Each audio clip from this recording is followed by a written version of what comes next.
मैं अर्चना शर्मा आज कथा सागर में प्रस्तुत हूँ हिमाचल के वरिष्ठ कथाकार केशव द्वारा संपादित कहानी संग्रह आहटे में से डॉक्टर सुशील कुमार फुल की कहानी मेमना लेकर। यदि आपको हमारे चैनल पर प्रस्तुत रचनाएं पसंद आ रही हैं, तो कृपया लाइक, शेयर और सब्सक्राइब कीजिए। नई नोटिफिकेशन के लिए बेल आइकन को दबाएं। कोई आहत मेमना मिमिया रहा था। वो फुलमा को बुरी तरह घसीट रहा था। वो बार बार छूटकर बिजली की गति से पीछे की ओर दौड़ती, परंतु उतनी ही तेजी से बूढ़ा उसे दबोच लेता। अपने पंजों में जकड़कर वो फिर उसे घसीटने लगता। वो फिर प्रतिरोध करती। दोनों में काफी देर तक रस्साकशी चलती रही। वे बुरी तरह हाँफ रहे थे, परंतु फिर भी लड़ने की मुद्रा बनाए हुए थे। वे घायल मुर्गे थे, शायद घायल पहलवान जो एक दूसरे के प्रहार की प्रतीक्षा कर रहे थे। वे आकाश में लटके हुए थे, चाहते तो एक दूसरे को धक्का देकर नीचे गिरा सकते थे। दोनों के मन में यह विचार आया भी, परंतु वे इस भयानक स्थिति के लिए तैयार नहीं थे। मृत्यु सामने दिखाई देती हो तो डर लगना स्वाभाविक है, परंतु कभी कभी किसी दूसरे को मृत्यु के मुंह में धकेलते हुए भी एक भय, एक अनिष्ट हवा में तैरकर धुंधला जाता है। धौलाधार पर फिसल रही स्निग्ध चांदनी एकाएक मिटियाने लगी। हुआ हुआ तथा सांप की फुफकार की मिली जुली ध्वनि पर्वत श्रृंखला से टकराने लगी। शायद किसी विषधर ने गीदड़ को लपेट लिया था। फुलमा फुदक रही थी। एक चिड़िया सी, हंस सी फड़फड़ा रही थी। वो एक चोटी पर जा खड़ी हुई। उसने एक बड़ा सा पत्थर नीचे लुढ़का दिया। पत्थर के पहाड़ से फिसलने की गड़गड़ाहट सन्नाटे को चीर गई। वह अपनी विजय पर मुस्कुरा दी, बोली, दब गए ना बेवकूफ। तुम्हारी बिट्टी हूँ तो क्या हुआ? बिट्टी को बिट्टी ही समझो ना, मिट्टी नहीं। बड़े कुम्हार बने फिरते हैं, जैसा चाहेंगे वैसा रूप दे देंगे। क्या बात है, लेकिन ये मिट्टी बेजान नहीं है। इसमें भी धड़कता दिल है तथा खून में कल्पना के बिंब है। ये कुम्हार के हाथों को भी जकड़ सकती है, तोड़ मरोड़ सकती है। कुम्हार जो खुद मिट्टी है। शायद ये कुम्हार का कसूर नहीं है। इसका सारा कारण बर्फ की परतों में दब जाना है। सब गड़बड़ ठंडी खोपड़ी की है। बर्फ में जमी हुई खोपड़ी, बर्फ का ही एक ठंडा टुकड़ा, नीरा पत्थर, पंधहीन, संवेदनहीन। हुआ तथा फुफकार की मिली जुली ध्वनि शांत हो चुकी थी। शायद गीदड़ ठंडा हो चुका था। उस दिन वह बहुत खुश थी। उसने अपना चोला डोला उतार फेंका था। वह बार बार मेमने को चूम रही थी। मेमना जो नग्न घूमता है, मेमना जो कभी कपड़े नहीं पहनता, मेमना जो देवताओं सा मीठा मिमियाता है। यह भी क्या जिंदगी हुई कि जब तक कपड़े फट न जाएं, तब तक उन्हें अपने ऊपर लटकाए रखो। हूं करते भेड़ बकरियों के पीछे चलते रहो। यूं ही जिंदगी काट दो जैसे कोई चील का वृक्ष हो। बस अंतर केवल चलने का है। चील का पेड़ चल नहीं सकता और हम रुक नहीं सकते। उसने चोला डोरा उतार दिया था तथा चूड़ीदार पजामा तथा कुर्ता पहन लिया था। तुम तो परी लगती हो, वह धीमे स्वर में बोला था। सच? सच, झूठा कहीं का। और वह लज्जाई सी, सकुचाई सी, छुई में हो गई। उसके भीतर की नारी जाग उठी थी। आदि पुरुष तथा आदि नारी में परस्पर आकर्षण का स्फुरण हुआ था। आदम ने हवा को पहचाना था। चुन्नू की आंखों में बिजली कौंध गई थी। एक धार स्पष्ट उभर आई थी।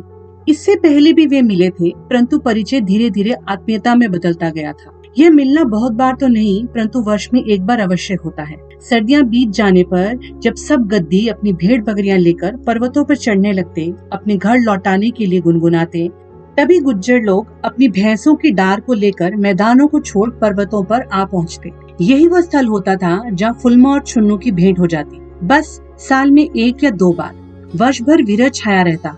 एक को पर्वतों से नीचे उतरने की उत्सुकता रहती, तो दूसरे को पर्वतों पर चढ़ने की। एक लंबा अंतराल, एक मधुर परंतु संक्षिप्त मिलन, प्रेमांकुर का पेड़ जम जाना। वे न्यूगल खड्ड के पास ठहरे हुए थे। हर वर्ष यहीं ठहरते थे। वो चोला डोरा उतार आई थी। कुर्ते पजामे में बहुत ही चुस्त लग रही थी। माँ बाप ने उसे घूर कर देखा और सांप की भांति फुफकारते हुए भुटोल्लो ने कहा, ये क्या पहने? कपड़े। क्यों, कुछ और दिखाई देता है? नहीं, ये हमारा पहरावा नहीं है। घासीराम बुदबुदाया। पहरावा भी कभी किसी की बपौती होता है? हाँ होता है। जो तुम पहनकर आई हो वन गुजरों का पहरावा है, तो मुझे वन गुजरी ही समझ लो। बकवास बंद करो। क्यों, हम भी तो वन की, पर्वत की खाक छानते फिरते हैं। उनमें और हम में कोई अंतर नहीं। अंतर क्यों नहीं? वे दूध बेचने वाले, पानी तौलने वाले, और हम ऊन बेचने वाले हैं, तो दोनों व्यापारी। तुम्हारी बात में दम नहीं। थोड़ा रुककर वो फिर बोली, वे तो दूध ही बेचते हैं और हम सारी उम्र भेड़ की ऊन उतारते रहते हैं। और जब जी में आया भेड़ की खाल उधेड़ कर थैला बना लेते हैं और मांस खा लेते हैं। निर्मम निर्दयी कहीं के। फुलमा की आंखों में माँ बाप के प्रति अविश्वास एवं तिरस्कार की भावना झलक रही थी। बारिश होने लगी थी। मेमने की मिमियाहट जारी थी। मौन की एक दीवार खड़ी हो गई थी। सब अपने अपने अंदर सिमट गए थे। फुलमा का आकार बढ़ता जा रहा था। घासीराम बौना हो गया था। वर्तमान की कटुता उसे कहीं पीछे अतीत में घसीट कर ले गई, लेकिन वहाँ भी आहत मेमने की मिमिहाट सुनाई देती थी। वह कानों पर हाथ रखकर उस आवाज को न सुनने का प्रयत्न करता, परंतु वह आहत स्वर उसकी अपनी रगों में खून के माध्यम से बोलने लगता। दरअसल सारी योजना ही गड़बड़ हो गई थी। वह तो चाहता ही नहीं था, परंतु सुनुकु भट्ट के बार बार कहने पर उसने ये सब स्वीकार कर लिया था। पता नहीं कमजोरी के किन क्षणों में शायद उसका खून चल निकले, शायद परंपरा बनी रहे।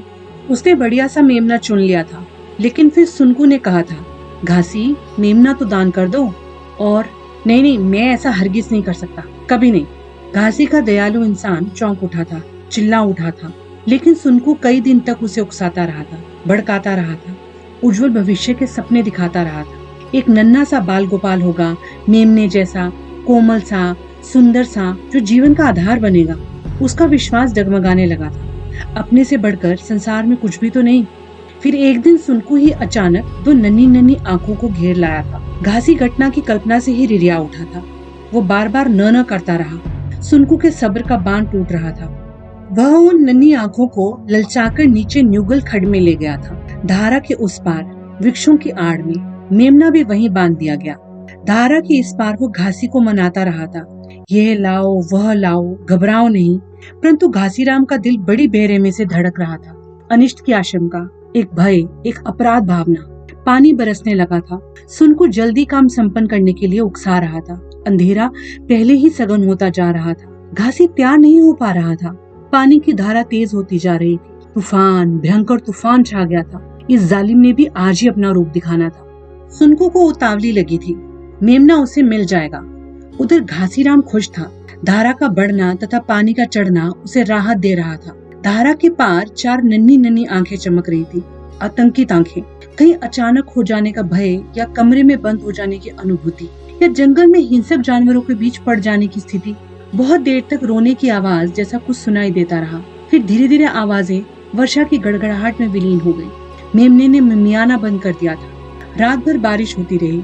न्यूगल में पत्थर गड़गड़ाते रहे, लुढ़कते फिसलते रहे। अच्छा ही है धारा तेज हो गई है और पार जाने के लिए तरंगड़ी भी नहीं है, नहीं तो सुनकू हो हल्ला मचा देता, उसने सोचा था। बारिश रुक गई थी। दिन चढ़ आया था। पानी उतरने लगा था।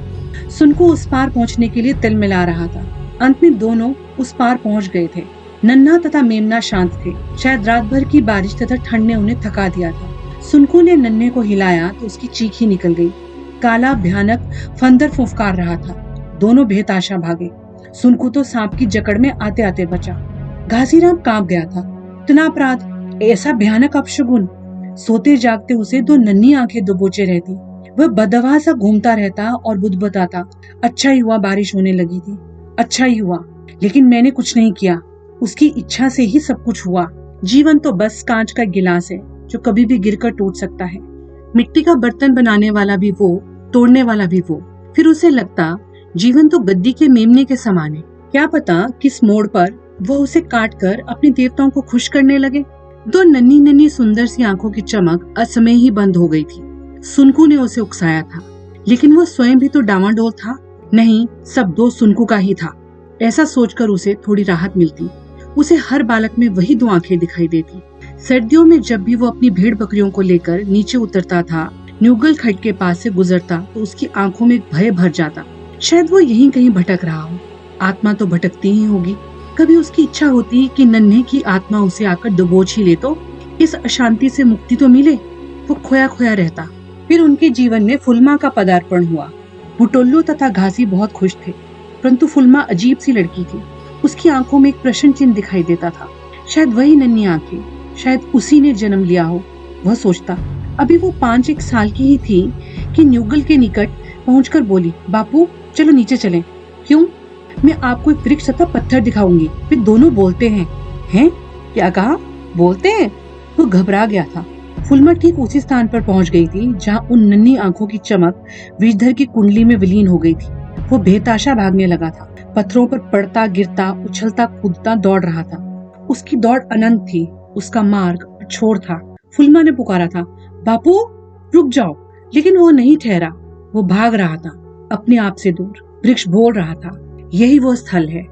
पत्थर चिल्ला रहा था, हाँ मैं वही हूँ जहाँ 2 नहीं 4 नन्ही नन्ही आंखें एकाएक बुझ गई थी। सारे वातावरण में मेमने की मिमियाहट फैल गई। फुलमा तथा घासीराम न्यूगल से बाहर आ गए थे। वे भागते जा रहे थे। फुलमा हैरान थी। पृथ्वी डगमगा उठी। न्यूगल के पत्थरों की गड़गड़ाहट दूर दूर तक सुनाई दी। हिलन लगता है, वो बुदबुदाया। कौन सी नई बात है? बुटल्लो ने कहा। भूकंप। आह, पृथ्वी का चलना कितना अच्छा लगता है। परमात्मा करे सारी दुनिया डोल जाए, सब अस्त व्यस्त हो जाए, सब कुछ बदल जाए। फुलमा सहज स्वाभाविक स्वर में कह रही थी। क्यों? ताकि सब कुछ बदल जाए, नए सिरे से निर्माण हो। तुम भी तो मर जाओगी, फिर मरकर भी मैं फिर जी उठूंगी। वो अपनी कल्पना में खो गई थी। अच्छा? हाँ। क्षण भर के मौन के बाद वो बोली थी, माँ वो बहुत ही अच्छा है। कौन? समझते हुए भी उसकी माँ ने पूछ ही लिया। वही छुन्नू, इतना लंबा चौड़ा, वो तंबे और कुर्ते में कितना अच्छा लगता है। तुम तो बेहया हो, उसके पास बहुत भैंसे हैं। फिर बोली, लेकिन मेमने नहीं। बुटुल्लो फुंकार उठी, मैं तुम्हें उसका नाम नहीं लेने दूंगी। तुमने समझा क्या है? ये कहकर बुटुल्लो ने जोर से फुलमा का कुर्ता खींच लिया, जो चर करके फट गया। फुलमा ने बाकी का कुर्ता स्वयं ही खींचकर फाड़ दिया। बस खुश हो ना? लेकिन मैं चोला नहीं पहनूंगी। छुन्नू और कुर्ता लाएगा तो पहनूंगी। वह नंग मनंग घूमने लगी। चूड़ीदार पायजामे में और भी लंबी लगने लगी। घासीराम शर्म से पिघलता हुआ उठकर चला गया था। वो फुंफकारती रही थी। समय से पहले वे पर्वतों पर चढ़ने लगे थे, ताकि वे दूर निकल जाएं और वे मिल न सकें। गीदड़ हुआ हुआ करने लगे हैं। घासीराम अचानक उठा और फुलमा को घसीटने लगा। वह दांत काटने लगी। तभी बुटुल्लो एक नवजात मेमने को लेकर वहां पहुंची, जहां बाप तथा बेटी मुर्गों की लड़ाई लड़ रहे थे। बुटुल्लो ने एक ही बार में मेमने की गर्दन अलग कर दी। मेमना का आर्तनाद अब भी घाटी में गूंज रहा था। तो दोस्तों, इसी के साथ ये कहानी यहीं पर समाप्त हुई। मिलते हैं जल्दी नई कहानी के साथ। धन्यवाद।